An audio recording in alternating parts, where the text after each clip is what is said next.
Now that the bye week is over, we focus in on the New Orleans Saints and potentially what kind of new changes we could see from the Pittsburgh Steelers. Please hit that like and subscribe button. Don't forget, we're giving away a couple of tickets to the Steelers versus Vegas Raiders game. We're doing that this Saturday. Details are in the description. We'll talk about that a little bit more in the show. With that being said, guys, I'm Daniel J. This is State of the Steelers, and welcome to the Huddle.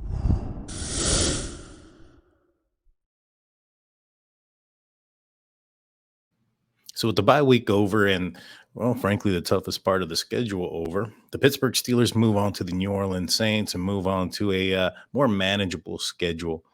The Cincinnati Bengals won yesterday. However, they're still only five and what are they 5-4 now? And so the Ravens play tonight, against the New Orleans Saints in New Orleans, which is typically a tough place to play. Hopefully, an upset can happen in that game and the Steelers not fall too far behind in the rankings, so to speak. As the Steelers enter the probably the easier portion of their schedule, nothing's easy in the NFL. However, when you look at the gauntlet of games that the Pittsburgh Steelers played up to this point, it's going to be a little bit more manageable, in my opinion. And so the first one up is the New Orleans Saints. I'm not sure who's quarterback at this point, if it's going to be Andy Dalton or Jameis Winston. But either or, I think that the Pittsburgh Steelers can cause a little bit of havoc in that backfield. Some of the new wrinkles that you should be, expected to see as well. First and foremost, the reigning defensive player of the year, TJ Watt, should be back. That's going to bring an element of the game that the Pittsburgh Steelers like. They're going to be able to apply pressure to the quarterback by only sending four guys, and then that thus allowing the defensive back in the secondary to play a little bit more exotically freely and uh, have a better numbers, so to speak, when it comes to the coverage, and so do a significant better job than what they've been doing here recently in coverage. And so that's a wrinkle I see happening. I think the Pittsburgh Steelers are going to be applying pressure with only sending four. And so that's going to be awesome. You're also going to be looking at the return of Demontae Kazee here pretty soon. Now, Demontae Kazee in preseason and in training camp, he was a guy that the Pittsburgh Steelers were utilizing in a three safety look. I think that was a look that the Pittsburgh Steelers were anticipating on utilizing often. When there's a huge complaint about when the Steelers go into a dime or obvious third down passing situations, that Robert Spillane happens to be on the field more often than not.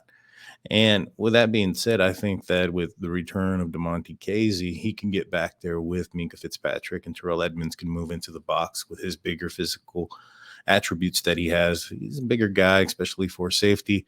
I think that that's a matchup that the Pittsburgh Steelers were looking to have and to be exploiting or putting out there on the field early and often. Unfortunately, Demontae Kazee went down. He's coming back. I think they're going to deploy that, and I think that's going to be a good thing for the Pittsburgh Steelers, especially for the secondary.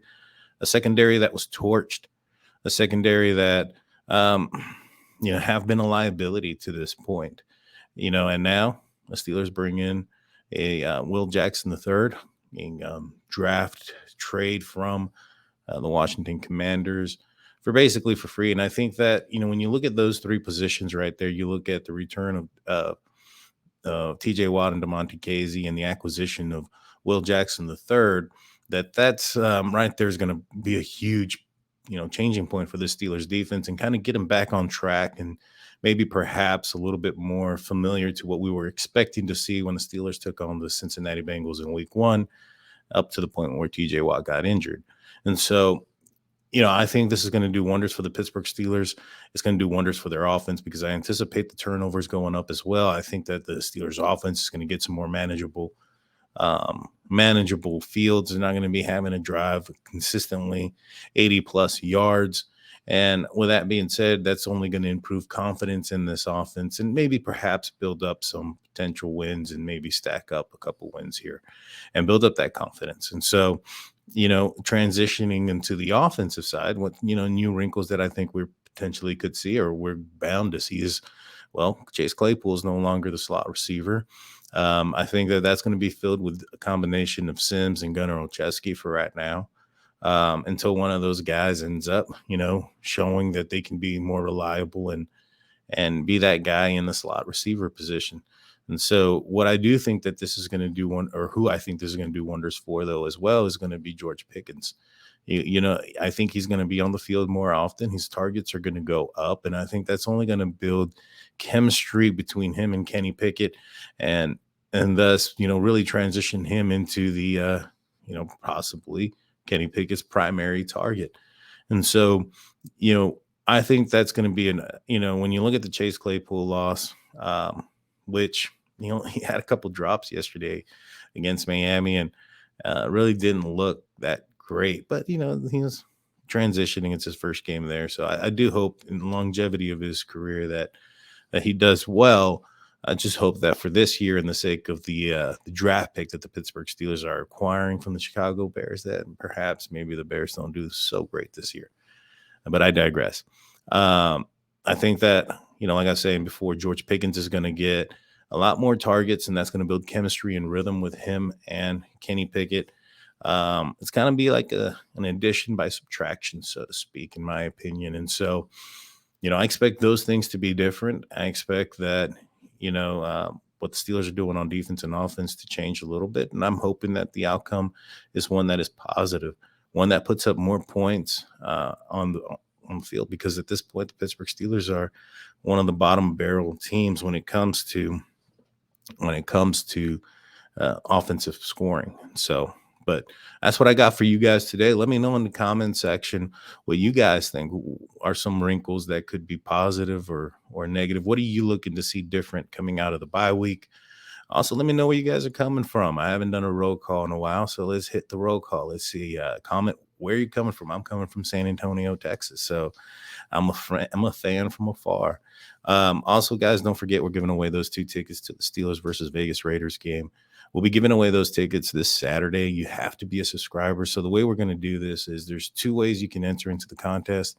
You subscribe to this channel and then our sister channels, I guess what we can call it. It's called The Drunk Turkey Show. We talk about film reviews, UFOs, conspiracies. We've had, guests on the show, anything from musicians to actors to paranormal investigators and things of that nature. And so I highly recommend going and subscribing to our Drunk Turkey Show. But basically what's going to happen this Saturday is we're going to have both lives going on at the same time. I use StreamYard.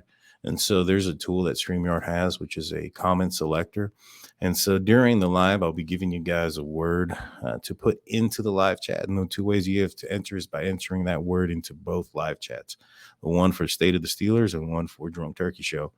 And then sometime in the middle of that show or towards the end, we'll probably be pulling out, probably towards the end, we'll be closing off the entries. And then we'll pull out using the StreamYard comment selector tool.